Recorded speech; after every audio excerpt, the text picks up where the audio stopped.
I can't imagine if they went with that one, honestly. Hi friends, it is Johnny back with another video, and today it is time for another story time. This time I tell you the story of the time we almost bought a very haunted house. We ended up just buying a less haunted house. Still very haunted, but not as haunted as the first one.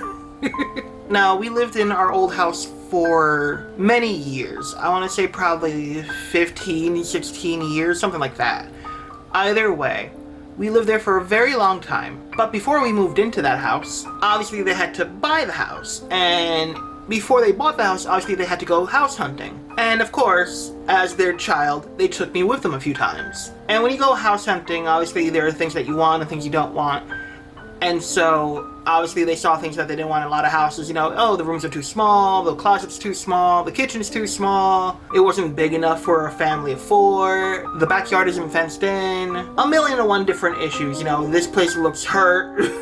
Again, it could have been anything. However, one time in particular, the one time that we talk about pretty regularly, honestly, was the time that we went to a house in Sleepy Hollow. Now, both my parents worked and I was in school, so obviously we didn't get to go house hunting until late that day.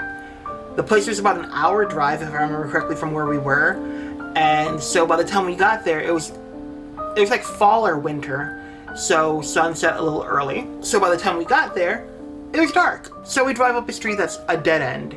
At the end of the street is this park, and I remember the park very vividly, like right in front of us. And to the right was the house. It was the last house on the street. We get out of the car. The first red flag is that there's one swing in this park that is swinging very, you know, severely. It's not like a subtle, like, you know, just a subtle breeze. It's like someone swinging it kind of thing. And it seems like someone's having their fun with it. But there's no one there. That's strike one with this house. The park isn't connected to the house, like it's not owned by the house. It's just right there next to the house. It's probably like not even a 20-foot walk from the house. Now, the second you step foot into the house, it just felt very heavy. And that's the best way I can describe it. It just felt very dense, very heavy. Almost like there's something like on your shoulders sitting on you. But we didn't place any mind on that. You know, I'm a kid, and me being like, I feel uncomfortable in this house. Your parents are gonna really listen to you, you know what I mean? So I'm just there like, I'm in danger! So we start the tour, the realtor's like showing us around. We go through the first floor of the house, everything's okay. I still feel a little uncomfortable in the house. There's something that I don't quite like. Then we go up the stairs, and again, still feeling a little uncomfortable. There's something I just don't quite vibe with in this house, I can't quite place. Then we go to the basement, and it feels like I got punched in the stomach. Again, the best way to describe it. I felt every hair on my body stand on end. I felt very uncomfortable. I wanted to get out. But again, I'm a child, and no one's gonna listen to me.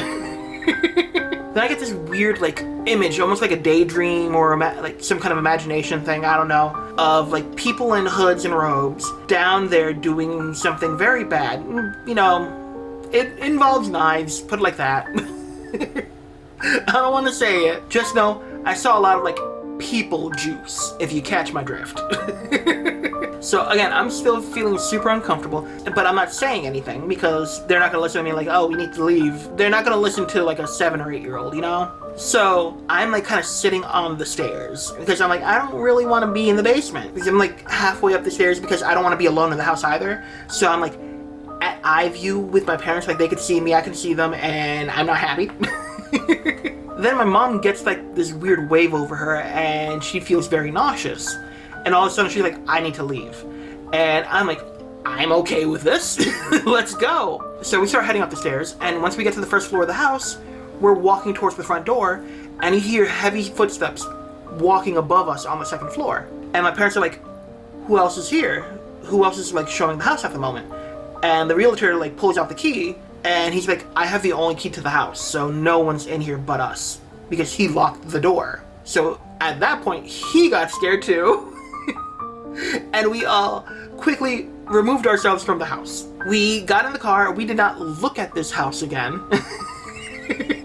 We didn't like look back and be like, did we forget anything? No, we didn't look that way. We were just like, Dad just like took the turn and went back up the road. This again, it was at a dead end. On the way home that night, Mom told us that she saw something like a quick glimpse of like something that happened in the house, maybe, of people in robes and hoods doing things with knives that involves people juice, if you catch my drift.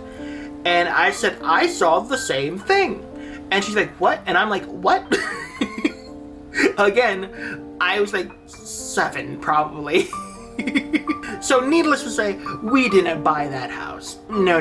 But it did make for a good story, you know what I mean? Like, we still talk about that pretty regularly. I just kind of find it cool that nowadays there are certain states that have laws that say, by law, you have to disclose if a house is believed to be haunted. I just think that's kind of neat, you know, because we didn't get that. We didn't get that warning for that house. We didn't get that warning for the house we ended up buying. It's one of those things, though, that it kind of unnerves you a bit still.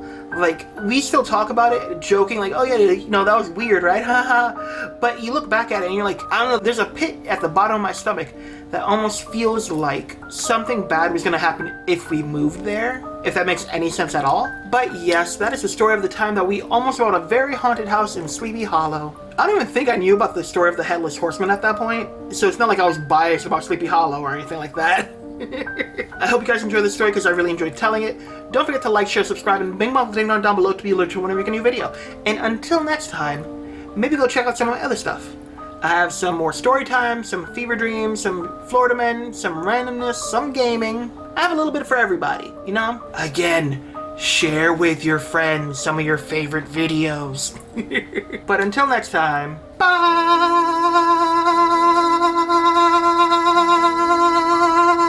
Who want to live in a haunted house next to a haunted park? What kind of bullshit is that, honestly?